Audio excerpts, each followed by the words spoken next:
جنگ کے بعد جب قیدیوں کی بات آ گئی کہ قیدیوں کو قتل کیا جائے یا ان سے مال لے کر ان کو آزاد کیا جائے، آپ علیہ السلام نے صحابہ کرام سے مشورہ لے لیا۔ صحابہ کرام میں سے بعض ایسے تھے جو جمالی مزاج کے تھے، جن کی مزاج کے اندر نرمی تھی، جن کی طبیعت کے اندر نرمی تھی، جیسے حضرت ابوبکر صدیق رضی اللہ تعالیٰ عنہ۔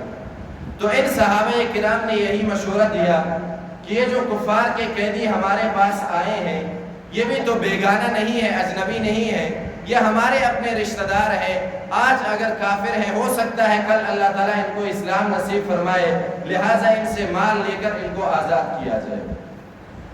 اور دوسری جانب جلالی مزاج کے بھی صحابہ کرام رضوان اللہ تعالیٰ علیہ مجمعین تھے۔ حضرت عمر فاروق رضی اللہ تعالیٰ عنہ جیسے صحابہ کرام بھی تھے۔ جب ان سے مشورہ لیا گیا تو حضرت عمر فاروق رضی اللہ تعالیٰ عنہ نے جو مشورہ دیا وہ آج بھی تاریخ کی کتابوں میں درج ہے۔ انہوں نے عرض کیا کہ اللہ کے رسول، یہ مکہ کے لوگ وہی لوگ ہیں جنہوں نے مکہ میں ہم کو آرام سے بیٹھنے نہیں دیا۔ مکہ مکرمہ میں انہوں نے مسلمانوں کی زندگی تنگ کر رکھی تھی۔ جب ہم نے مکہ سے ہجرت کیا، مدینہ منورہ آ گئے، یہاں پہ بھی انہوں نے ہمیں آرام سے بیٹھنے نہیں دیا۔ یہ اللہ کے دشمن ہے، یہ رسول کے دشمن ہے۔ آج فیصلہ رشتہ داری کی بنیاد پر نہیں ہونی چاہیے، آج حق و باطل کا فرق واضح ہونا چاہیے۔ میرا جو رشتہ دار ہے وہ میرے حوالے کرو، میں اس کا سر قلم کروں گا۔ اے اللہ کے رسول، عباس آپ کا چچا ہے، اس کا سر آپ قلم کریں گے۔ عقیل حضرت علی رضی اللہ تعالیٰ عنہ کا رشتہ دار ہے، اس کا سر حضرت علی رضی اللہ تعالیٰ عنہ قلم کریں گے، تاکہ آج فیصلہ ہو جائے جو اسلام کا نہیں، جو مسلمانوں کا نہیں، وہ ہمارا رشتہ دار بھی نہیں ہے۔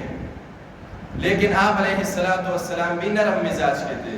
آپ علیہ السلام رحمت للعالمین تھے۔ آپ علیہ السلام نے دوسرے صحابہ کرام کے مشورے کو قبول کر لیا اور کفار کے قیدیوں سے فدیہ لیا گیا اور ان کو آزاد کرنا شروع کیا گیا۔ لیکن بعد میں پھر قرآن کی آیت نازل ہو گئی کہ ما کان لنبی ان یکون له اسری حتی یسکن فی الارض۔ نبی کی یہ شان نہیں ہے کہ وہ فدیہ لے کر قیدیوں کو چھڑائے۔ نبی کی شان یہ ہے کہ جب کفار اسلام کے مقابلے میں آ جائے تو پھر کفار کے خون سے خون ریزی کر لیا جائے۔